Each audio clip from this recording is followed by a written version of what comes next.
Que Dieu nous bénisse. Oui. Il est digne de louange.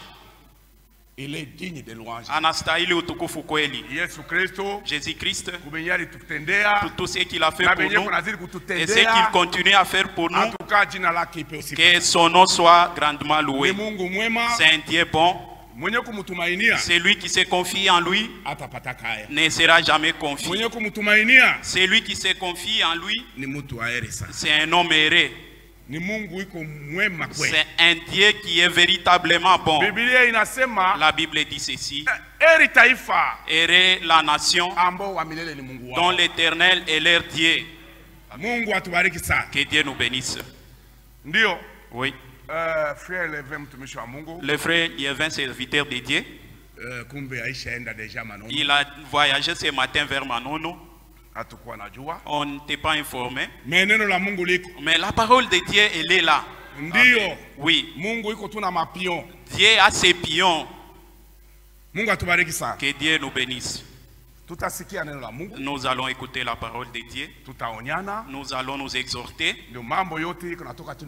Parce que toutes choses, nous tirons ça de la Bible. L'œuvre de Dieu, elle prospère entre ses mains. C'est lui le fondateur de l'église. Et c'est lui le conducteur. Et c'est lui la tête même de l'église. Et c'est lui le chef de l'église. Et toutes choses sont conduites par lui. Et tout s'est fait selon sa volonté. Et c'est un Dieu fidèle, tel qu'il a commencé avec nous, ainsi il finira avec nous. Que Dieu nous bénisse.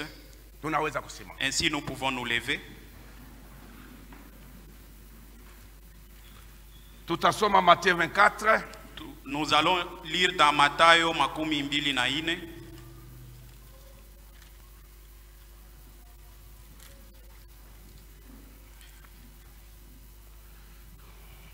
Matthieu 24. Mathayo makumi mbili na ine. Verset 37. Mstari wa makumi tatu na saba.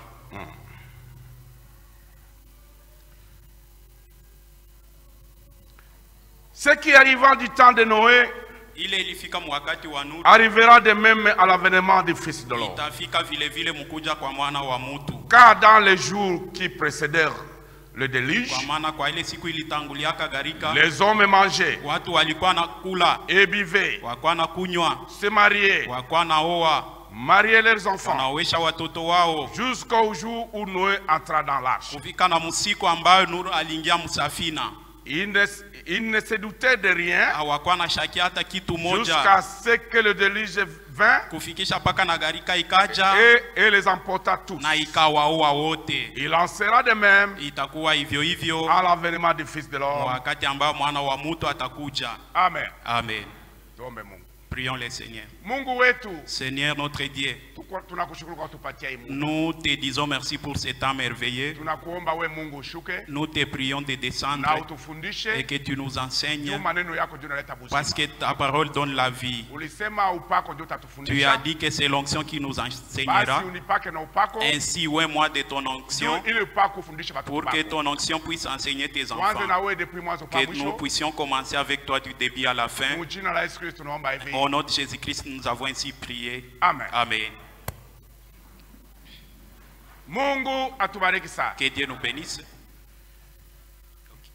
C'est le Seigneur Jésus-Christ qui nous a dit ces paroles. Il dit ceci. Notre sujet d'aujourd'hui, c'est la vigilance. Nous sommes dans les chemins vers le ciel. Mais sois vigilant. Jésus nous dit ceci. Ce qui arriva du temps de Noé arrivera de même à l'avènement de notre Seigneur Jésus-Christ. Du temps de Noé, les gens mangeaient, les gens buvaient, les gens vendaient, Les gens se mariaient. Mais il y avait un message pour leur temps. Du temps de Noé. Le message qui disait, Dieu avait dit à Noé, j'aimerais maintenant finir avec les hommes. J'ai vu leur cœur sont attirés toujours vers le mal. L'iniquité a accru. Leurs œuvres ne me sont pas convenables. Ils ne me craignent plus. Ils marchent tel qu'ils pensent. Et c'est ce temps-là, les enfants de Dieu, ils commençaient à ramasser les filles de Caïn, les filles de Caïn. Et c'est à ce temps-là qu'apparurent les géants. Alors, l'iniquité avait augmenté. Et les enfants de Dieu ramassaient n'importe quelle femme sans la crainte de Dieu. Et Dieu n'était pas content de ces choses-là. Il avait regretté. En tout cas, il a dit non, non. Je regrette pourquoi j'avais créé l'homme. Les choses que l'homme est en train de commettre, ce sont les choses abominables et je regrette. Mais Noé avait trouvé grâce. Amen. Comme nous aussi, nous avons trouvé grâce. Noé avait trouvé grâce devant Dieu. Dieu dit à Noé, j'aimerais maintenant tuer ces hommes. Maintenant, faites ceci. Fais l'arche. Tu prendras le bois de gopher. Tu prendras tel bois avec de telles dimensions. Ici tu mettras la porte. Et ici tu mettras la fenêtre. Tu feras toutes choses selon ces modèles.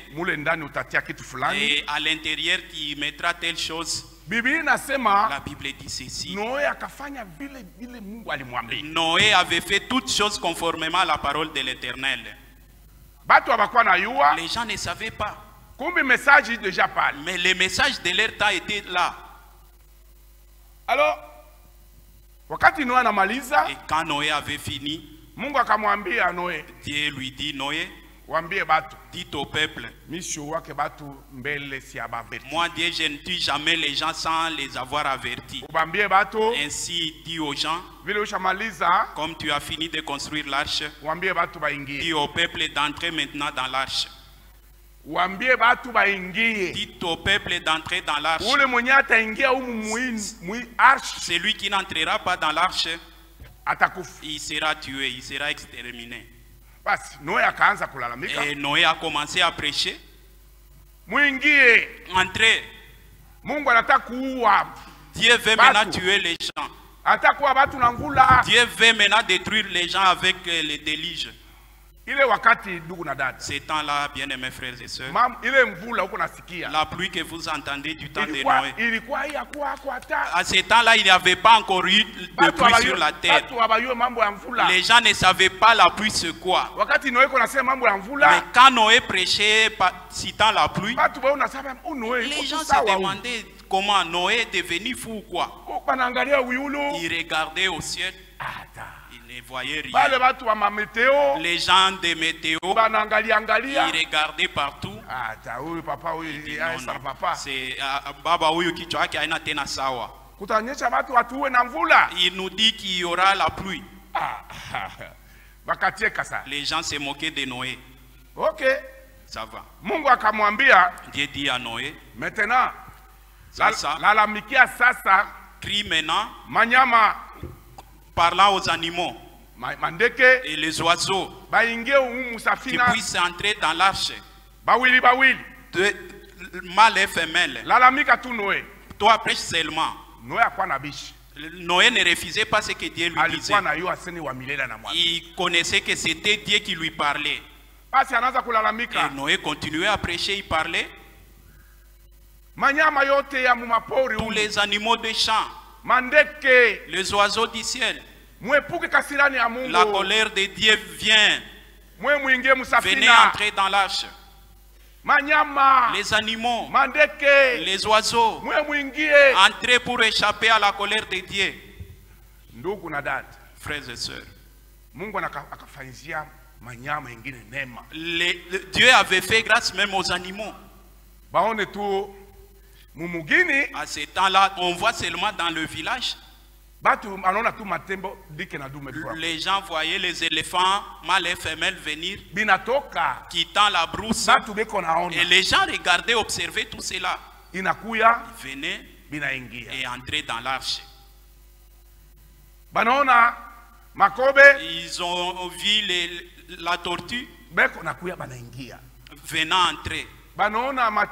Ils ont vu les lions venant entrer dans l'arche. Les gens observaient tout cela.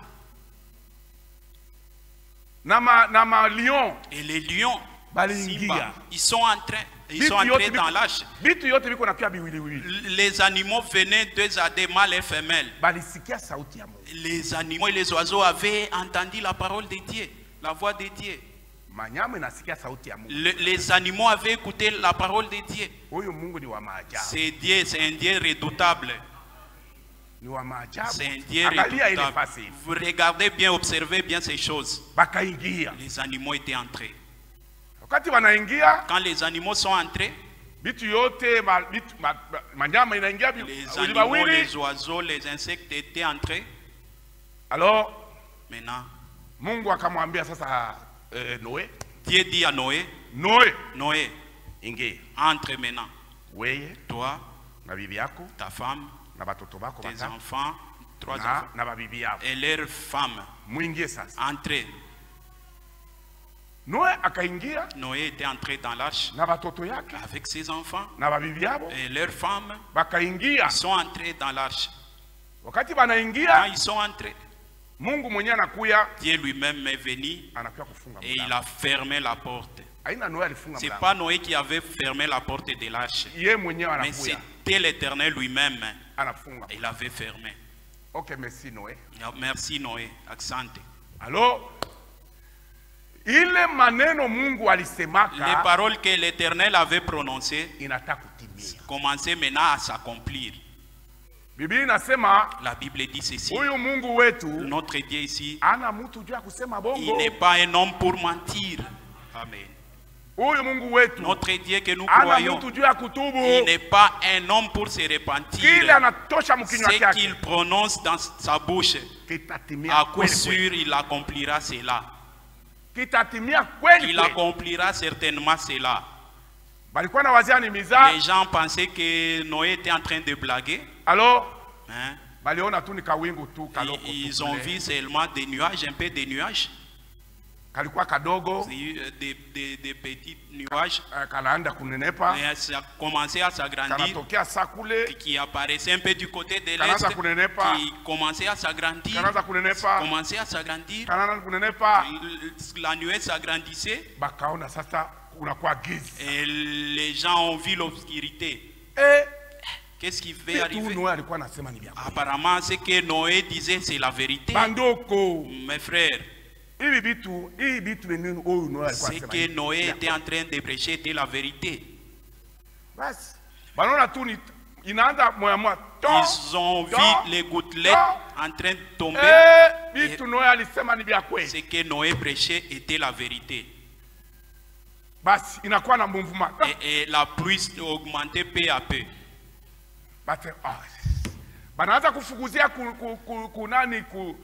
Les gens couraient vers l'arche. Ils allaient vers l'arche. Ils sont arrivés là-bas en train de toquer. Moi, c'est ton oncle paternel. Ouvre pour moi. Moi, c'est ta tante. Moi, c'est ton oncle. Moi, c'est l'enfant. Je suis ton cousin. Et la pluie continuait. La pluie continuait, mes frères. Quand la pluie continuait, les gens pleuraient dehors. Noé leur disait, c'est trop tard. C'est pas moi qui ai fermé la porte, mais c'est l'Éternel lui-même. Dieu savait s'il laissait cette autorité à Noé d'ouvrir la porte, il pouvait ouvrir pour les gens. Amen. Parce que toi, si ton oncle est en train de pleurer dehors, tu vas offrir pour lui. Il dit, c'est pas moi qui ai fermé la porte, c'est l'Éternel lui-même. Moi, j'ai pas de force pour ouvrir. Et c'était fini. Les gens pleuraient dehors. Noé, aie pitié de nous. Nous allons périr. Noé. Les gens ont pleuré amèrement. Il y avait beaucoup de monde. Mais c'était trop tard. C'était trop tard. Frères et sœurs. Alors, vous les la pluie a commencé à tomber. Et les gens voyaient l'eau qui était au niveau des pieds. Ça a augmenté. Certainement, la parole de Dieu s'était accomplie. Comme Dieu l'avait prononcé qu'il va détruire les gens avec les déluges. Et les gens étaient morts. Les oiseaux qui n'avaient pas entré dans l'arche, les oiseaux qui n'avaient pas entré dans l'arche,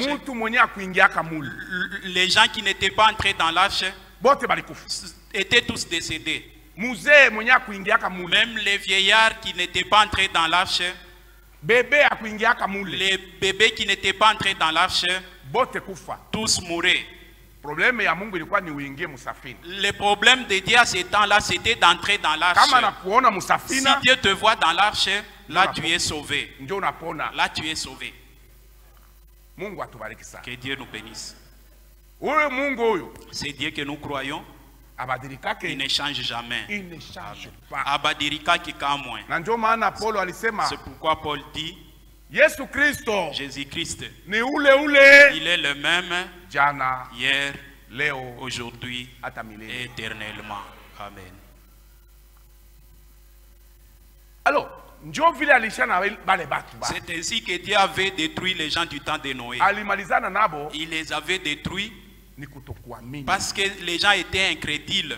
Ils voyaient que Dieu était en train de blaguer. Dieu parle souvent à travers les hommes.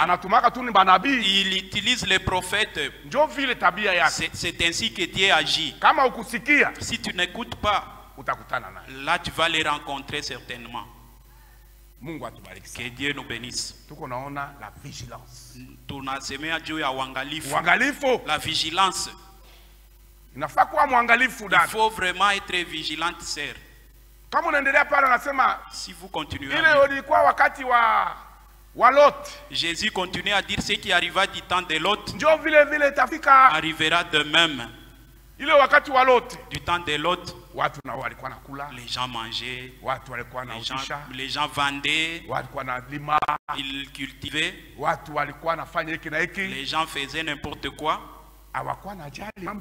Mais ils étaient insensibles à la parole de Dieu. Tout ce qu'ils étaient en train de faire, mais ils n'étaient pas sensibles à la parole de Dieu. Ils n'étaient pas sensibles à la parole de Dieu. Pourquoi Dieu n'était pas content? Du temps de Lot. Du temps de Lot, frères et sœurs, les gens, les gens pratiquaient l'homosexualité. Dieu avait refusé cette chose. Parce que Dieu dit ceci. Toi, un homme, tu ne peux jamais prendre un autre homme comme femme. Ni une femme prendre en mariage une autre femme. Et toi, un homme, tu ne coucheras jamais avec une bête. Et toi, une femme, tu ne coucheras jamais avec une bête. Vous êtes saints. Comme moi, Dieu qui vous avait appelé, je suis saint. Mais du temps de Lot, les gens avaient méprisé cette parole. Ils pratiquaient l'homosexualité. Et Dieu n'était pas content. Et quand Dieu avait vu toutes ces choses, c'est pourquoi il était passé par chez Abraham. Ils étaient à 3. Ils sont arrivés chez Abraham. Ils ils s'étaient arrivés là comme des passagers. Vous connaissez bien cette histoire. Comme Abraham était un prophète, il avait vu Dieu au milieu de ces gens. Parce qu'il était prophète. Il a vu parmi les 3 hommes. L'Éternel était là aussi. C'est pourquoi il avait accouru et il s'est prosterné devant l'Éternel. Amen. Que Dieu nous bénisse. Et après ça, Abraham demanda à Dieu de ne pas passer. Et puis, ne passez pas s'il vous plaît. Si vous êtes passé par chez moi. Parce qu'il y a ton serviteur qui est là. Et il les avait suppliés. Et ils avaient accepté. Ils sont restés là. Et c'est là qu'Abraham a dit à sa femme, Sarah, fais vite, prépare un peu de lait, un peu de gâteau. Il ordonna à ses serviteurs de prendre une bête. Après tout cela, ils ont apporté à manger. Ils ont mangé. Et après avoir mangé, et quand il voulait partir maintenant, il dit à Abraham, nous voulons maintenant partir. Et Dieu dit, est-ce que je peux cacher ce que j'aimerais accomplir à mon serviteur? Je ne peux jamais cacher mon secret à mon serviteur. Les 2 anges ont précédé.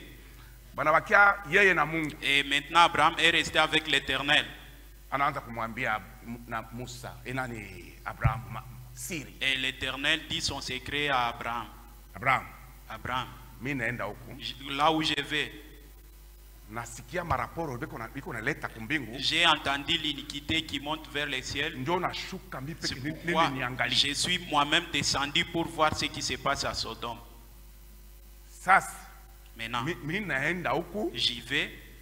Je vais moi-même m'enquérir de la situation. Et après, ce que je vais constater, je vais punir Sodome et Gomorrhe. Et Abraham commençait à supplier l'Éternel. Seigneur, là où tu vas, si tu trouves des justes autant, tu vas tuer tout le monde. L'Éternel dit non, je vais pardonner si j'ai trouvé ce nombre-là. Ils ont continué. Il a encore supplié. Si tu trouves autant de justes, tu vas tuer. L'Éternel dit non. Oh Seigneur, calme-toi de ta colère. Ne sois pas en colère. Si tu trouves autant de justes, tu vas encore tuer, exterminer la ville. L'Éternel dit non. Ils ont continué et le nombre continuait aussi à diminuer. Et Dieu s'était séparé d'Abraham. Et il était parti là. Et quand il est arrivé à Sodome et Gomorrhe, Dieu l'Éternel, il est arrivé là. Il voulait passer. Parce que l'autre était à l'entrée de la ville. Quand il s'approchait de la ville, et il a couru. Mais Seigneur, parce que l'autre n'avait pas la révélation. Il n'avait pas la révélation. Il dit, mais Seigneur, parce qu'il y a certaines personnes aujourd'hui qui n'ont pas la révélation. Pour reconnaître c'est Jésus-Christ, il faut que tu puisses recevoir la révélation. Et c'est à ce moment-là que tu sauras que c'est Jésus-Christ qui est Dieu. S'il ne veut pas se révéler à toi, tu ne le reconnaîtras jamais. Amen. Que Dieu nous bénisse. Alors, sikiliza ndugu na dada. Écoutez mon frère, ma sœur. Wakati l'autre anasiplié. Quand l'autre les a suppliés, il les avait suppliés. Et ils l'ont écouté. Ils sont entrés dans sa maison. Et quand ils sont entrés, Dieu était parti lui-même pour s'enquérir de la situation. Pour voir si ce qui arrivait au ciel était la vérité.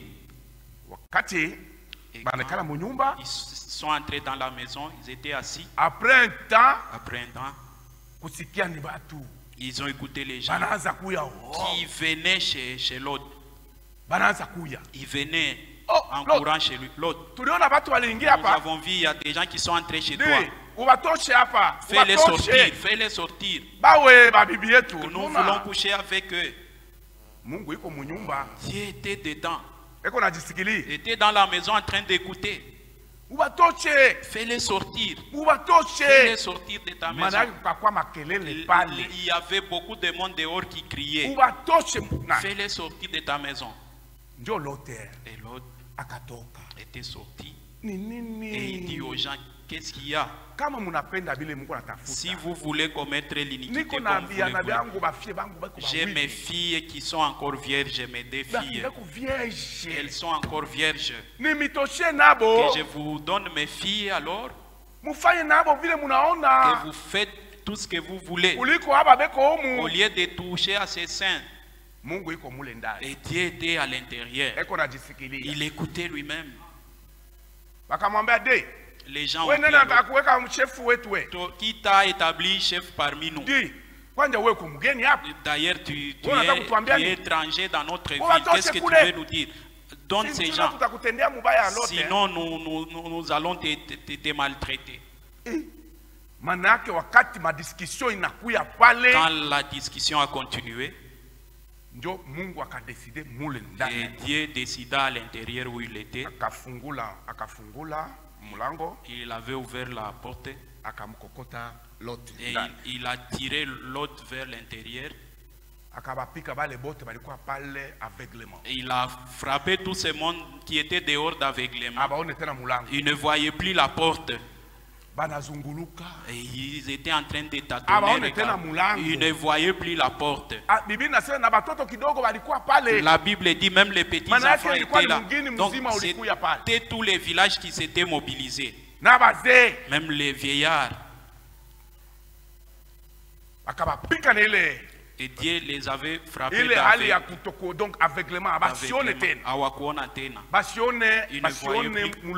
Ils ne voyaient plus la porte de la maison de l'autre. Et ils étaient restés en train de circuler dehors. Ils n'avaient pas réussi. Et ils sont rentrés. Et c'est à ce moment-là que Dieu dit à Lot, moi-même j'ai vu la situation. Maintenant, as-tu tes frères, tes amis ici dans la ville? As-tu les enfants dans la ville qui vivent dans cette ville?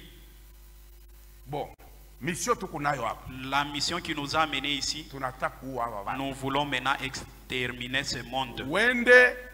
Va-t'en, dites à tes enfants, à tes frères, qui puissent sortir de cette ville. La Bible dit il sorta, et il était parti voir ses filles. Dit-elle, Dieu veut maintenant détruire cette ville. Il y a des anges qui sont chez moi.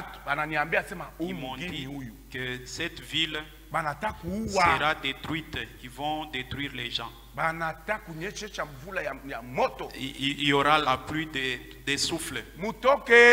Sortez. Et mon beau-fils, sortez de la ville.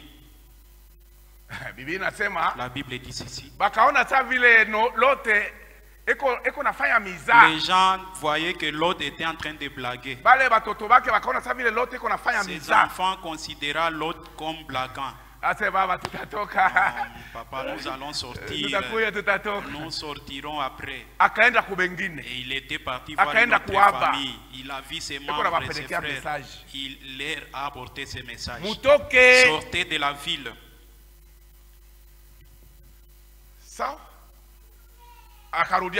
Quand il est rentré chez lui, la situation est comment? As-tu apporté le message? Oui. Il dit oui. Ok, ça. Maintenant, oui. Toi et tes 2 filles et ta femme, sortez de la ville. Sortez. La Bible dit qu'ils étaient en train de résister. Il les avait tirés de la maison, de la ville. Ils les ont fait sortir de la ville. Quand ils avançaient, ils leur ont dit, l'Éternel leur dit, comme vous voulez sortir, continuez la marche. L'autre a-t-il entendu? Continuez le voyage et ne regardez pas derrière. Ne regardez point derrière. Car j'aimerais maintenant finir avec ces hommes. Vous avez trouvé grâce devant mes yeux. Continuez pour échapper. Que Dieu nous bénisse. Vous avez entendu ces discours? C'est le même Dieu. Et il dit, ne regardez pas derrière. Et la femme de l'autre écoutait cela. Les enfants de l'autre écoutaient.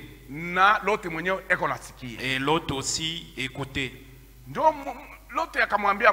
Et l'autre dit à l'Éternel, comme il le dit, si nous pouvons continuer vers ces villages, je ne peux pas y arriver avant que tu ne puisses finir la vie. Aide-moi que j'arrive dans la ville de Tsoar. Et là, je serai sauvé. L'Éternel dit, ok, va-t'en. Je vais patienter jusqu'à ce que tu arrives dans la ville de Tsoar. Et là où il partait maintenant, mon frère, ma soeur, quand il partait, la femme de l'autre, pensant que ce que Dieu avait dit là, c'était de la blague, c'est pourquoi Jésus dit ceci. Rappelez-vous de la femme de l'autre. Jésus-Christ disait ainsi. Il avait méprisé ce que Dieu avait dit, pensant qu'il était en train de blaguer. Quand il partait, pensant que c'est non, regardez seulement derrière, ça va faire quoi? Regardez, tournez seulement, regardez derrière moi, ça va faire quoi? Il parlait cela au-dedans de lui. Regardez seulement derrière, ça va me faire quoi? Mais tournez seulement, qu'est-ce qui va se passer? Et chaque fois je regarde derrière moi. Mais seulement aujourd'hui, si j'ai regardé derrière, qu'est-ce qui va se passer? Il continuait la marche. Il pensait que c'était de la blague. Et dit non en elle-même, que je regarde d'abord derrière. Quand il se tourna, il était frappé par Dieu. La parole de Dieu, il faut l'obéir tel que Dieu l'a prononcé. C'est pourquoi Dieu dit ceci. L'obéissance à la parole de Dieu vaut mieux que les sacrifices que vous pouvez donner à l'Éternel. L'obéissance est une chose importante. Quand Lot et ses filles ont constaté cela, et ils ont vu seulement la statue de sel. L'autre n'avait pas pleuré. Et maintenant c'est sauf qui paie. Les filles n'étaient pas restées là-bas en train de pleurer leur mère. Pas question. Non, non. Les filles ont continué. Elles ont passé. Et elles ont continué.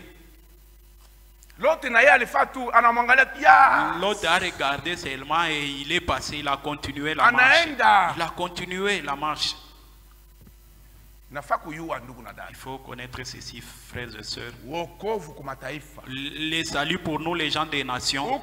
Amen. Et individuels. Amen. Ici où nous sommes, Dieu traite avec chacun individuellement. C'est pourquoi ne mettez jamais votre confiance dans un homme.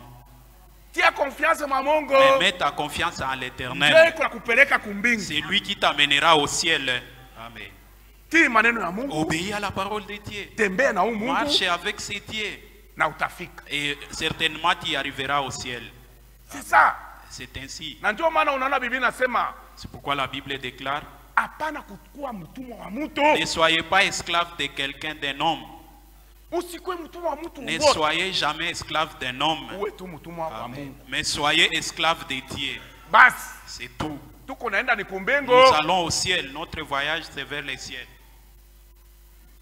Et ils ont dévié. Et ils ont continué. Et Dieu regardait, observait. La Bible dit ceci. Le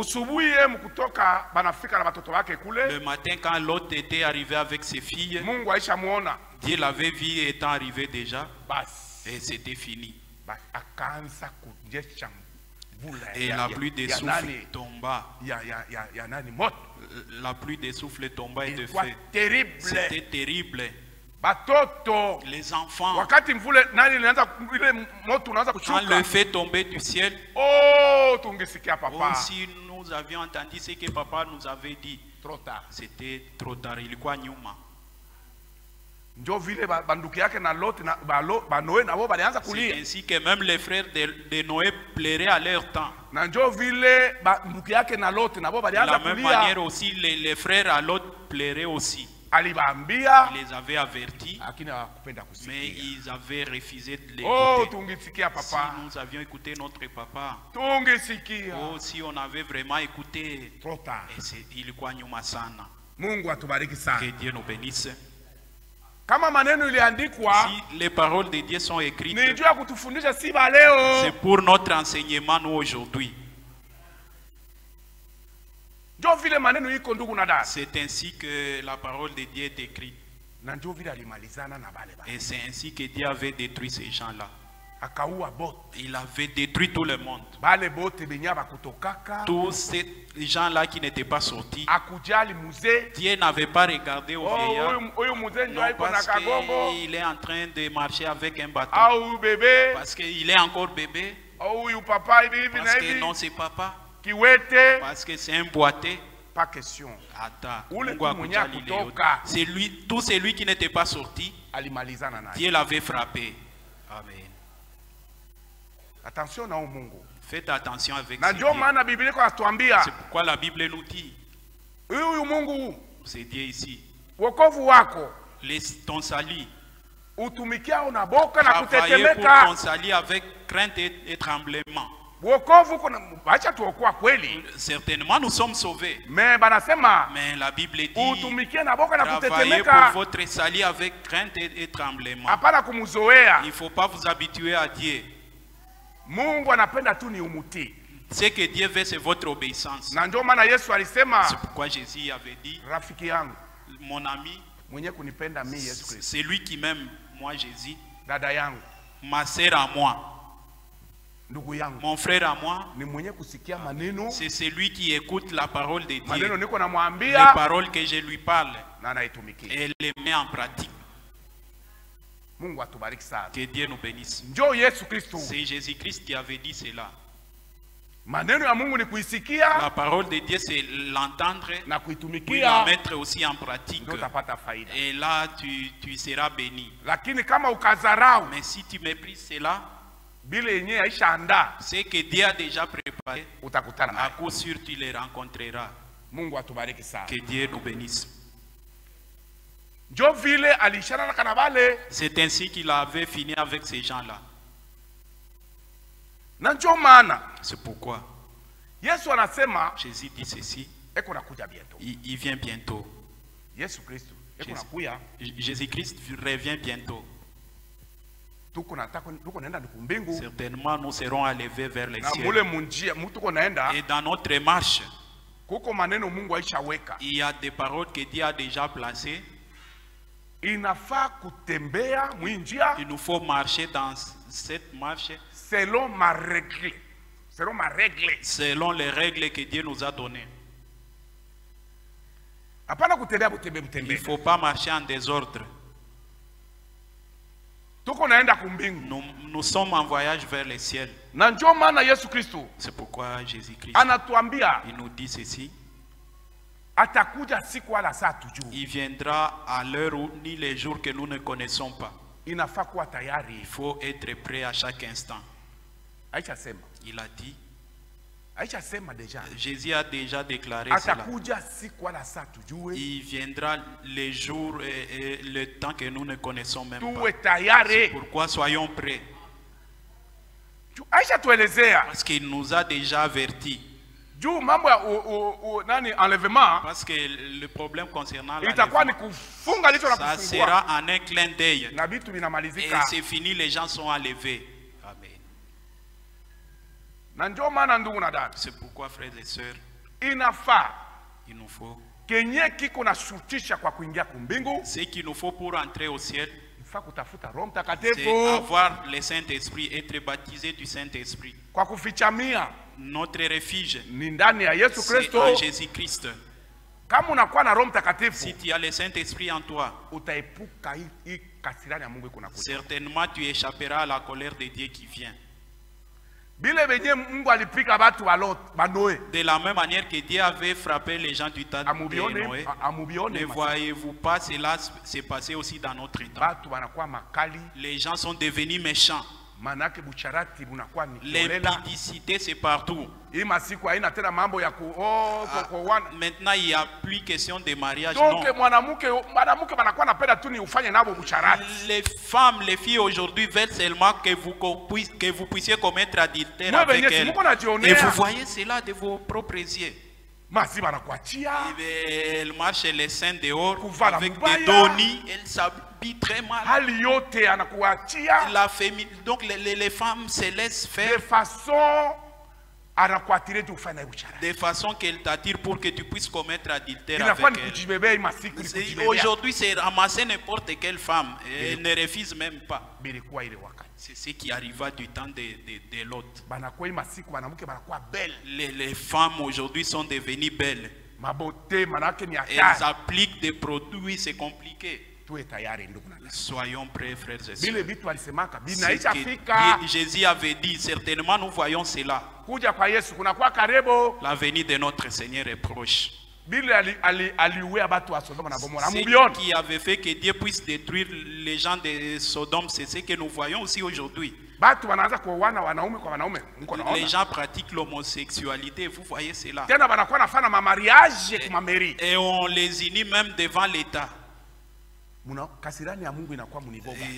Considérez comment Dieu est fâché maintenant. Voyez.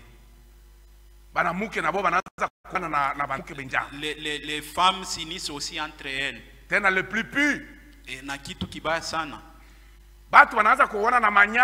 Et les gens s'unissent avec des bêtes. Et même devant l'État. Voyez maintenant la colère de Dieu. Comment la colère de Dieu est suspendue maintenant sur cette terre. Attention. C'est ce moment ici, frère, qu'il faut être vigilant. Et ta vie est-elle en ordre? Nous avons déjà reçu le message. Jésus revient bientôt. Il a dit, quand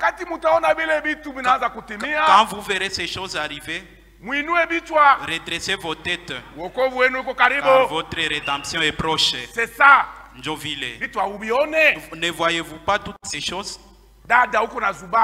Ma sœur, tu es distraite. Mon frère, tu es distrait. Toutes ces choses que Jésus avait prononcées, nous les voyons aujourd'hui. C'est pourquoi la Bible dit il est plus tard que vous le croyez. Ça ilishaenda sana gisi hatuwazi. Il est plus tard que nous ne le pensions. Il est plus tard.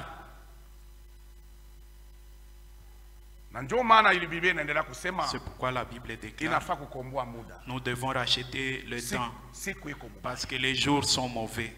Amen. Nous vivons seulement dans la patience de Dieu. Pour que toi tu puisses recevoir le Saint-Esprit, moi aussi que je sois baptisé du Saint-Esprit. Nous sommes dans l'état d'alerte.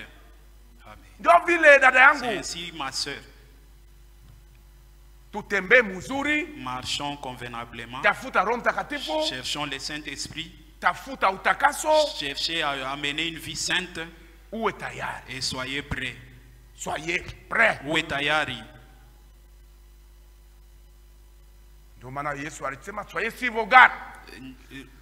C'est pourquoi Jésus avait déclaré Moué Wangalifu. Ces choses s'accomplissent même aujourd'hui, nous les voyons. La méchanceté des hommes. Les gens aujourd'hui sont devenus tellement méchants. Il égorge son semblable. Il égorge comme une bête, comme une chèvre. Comme on a vu un militaire qu'on a égorgé. On l'a vraiment décapité. Vous voyez la méchanceté des hommes. Jésus-Christ revient bientôt.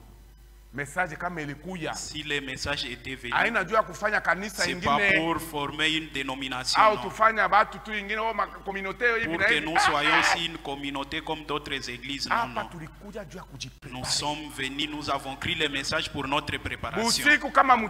Jour et nuit, tu t'examines toi-même. Comment je marche avec Dieu. Si Jésus venait à cette heure, je serais certainement enlevé. Ne soyez pas en retard. Pour que tu ne puisses pleurer comme les autres. C'est pourquoi Frère Branham dit les gens qui vont rater l'enlèvement, ils pleureront amèrement. Ils vont pleurer amèrement. Comme les gens avaient pleuré aussi. Tu vas pleurer. Oh mon Dieu. Oh mon Dieu.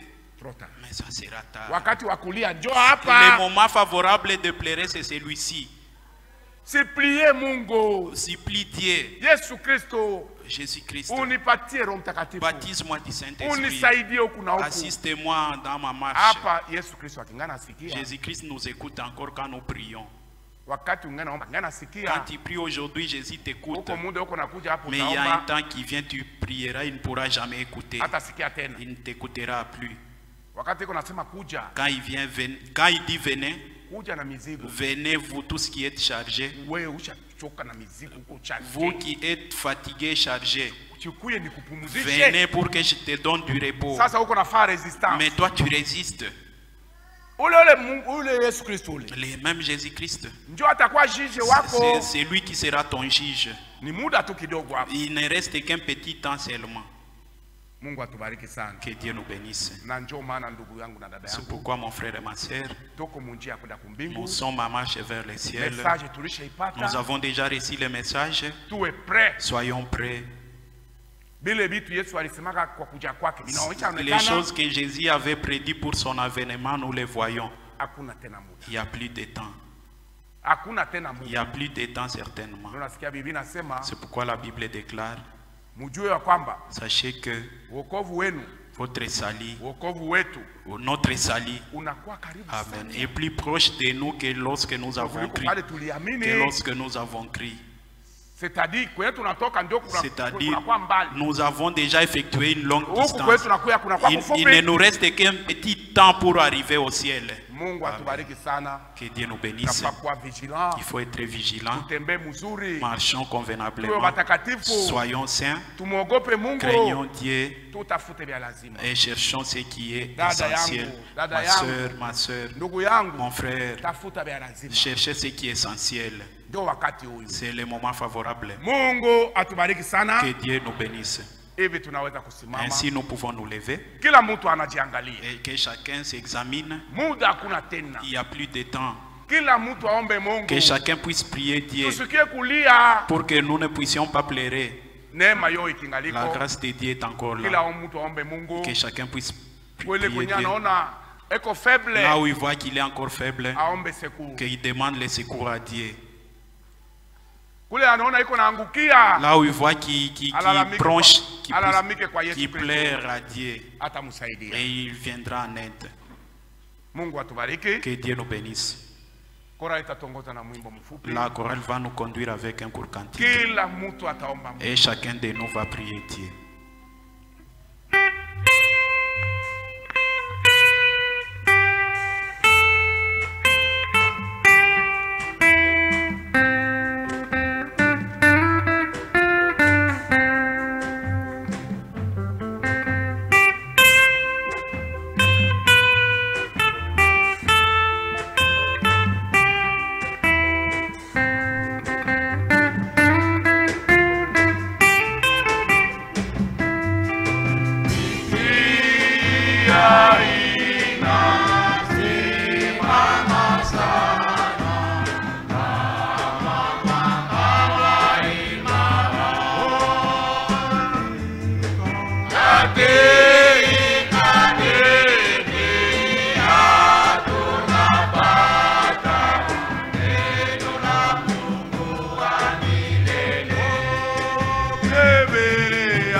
Prions tous Dieu. Notre Dieu, nous te disons infiniment merci de ce que tu viens de nous montrer ce soir. Si les paroles ont été écrites ici, c'est pour nous enseigner nous le présent. Notre Dieu, assiste-nous. Aide-nous à t'obéir et à marcher avec tes paroles. Que nous soyons saints. Car toi qui nous as appelés, tu es saint. C'est vrai, nous avons entendu toutes les paroles. Donnez-nous maintenant la force de vivre toutes tes paroles.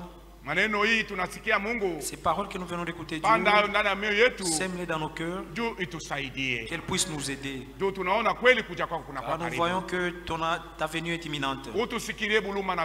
Et pitié de nous aussi, Dieu. Donnez-nous le Saint-Esprit pour que nous soyons prêts. Nous venons de lire dans la Bible. Tu as donné Saint-Esprit à beaucoup de croyants.